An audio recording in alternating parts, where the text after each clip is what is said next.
This will be another Larry Wheel situation. I think the defeat will be too much for you, and you will go crawling back to Strongman where you're the king, because you're not going to be the king over here for a long time.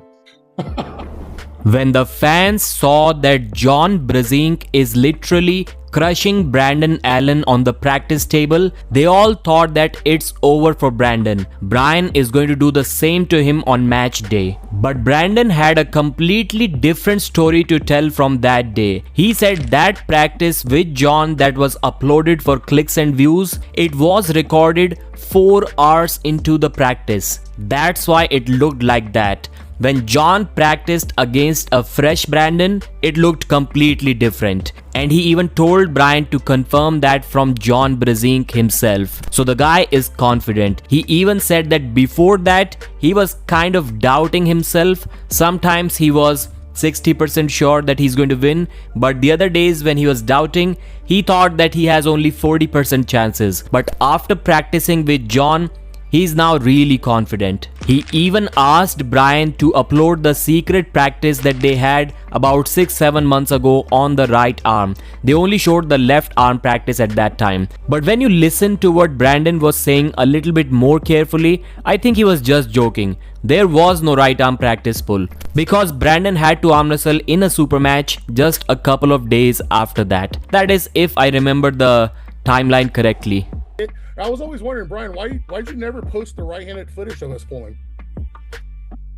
Ooh, because we didn't pull right-handed. I would say the same thing. I was respecting it. Brian is also pretty confident, as he should be. I mean, the guy has the best structure and best style possible to beat Brandon Allen's King's move. Brian's hand is strong, his forearm is long, and he can press. He has all of the tools needed to beat a good King's mover. I think my hand is quite a bit stronger than his. My wrist is also a lot stronger. Maybe he doesn't even get to the strap. Brian definitely thinks he can win this match outside of straps, but he still keeps on thinking about intentionally letting the match go to the straps in the final round, just to let Brandon know that even in the straps, he had absolutely no chance. But the thing is that Brian is pretty busy right now with his business, with the organizing part of this East vs West Shaw Classic event and the literal Strongman Shaw Classic event. So the guy is really busy, and he's thinking that arm wrestling training is the de-stressor for him. He trains whenever he finds time, but that doesn't mean that he's not training as much as he should to prepare for this match. Devin is a big believer in Brian Shaw. He said that Brian will destroy Brandon, maybe without straps, maybe in straps, and maybe with a flop press if that is the last option that's needed.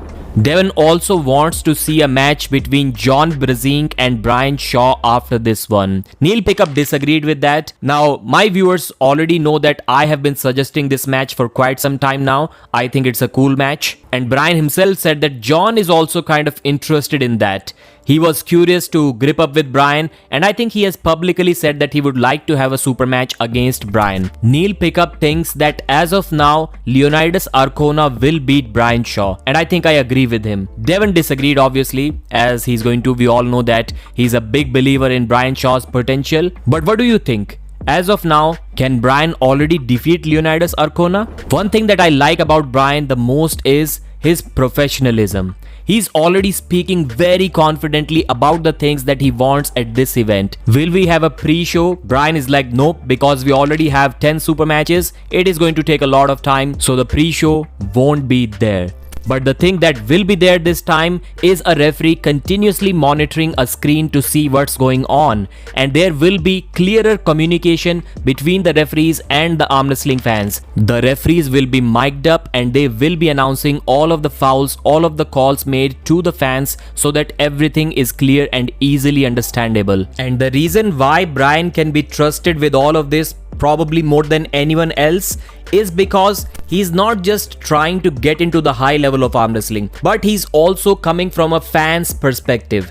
He's not involved deeply into the sport yet. So he's not the pure hardcore arm wrestler. He can still think purely from a fan's perspective, and that's where these decision changes are coming from. And on a side note, Brian enjoys watching Hermes Gasparini, John Brezink and Levan Saginashvili arm wrestle the most. That's it for this video. Thanks for watching. I'll see you again.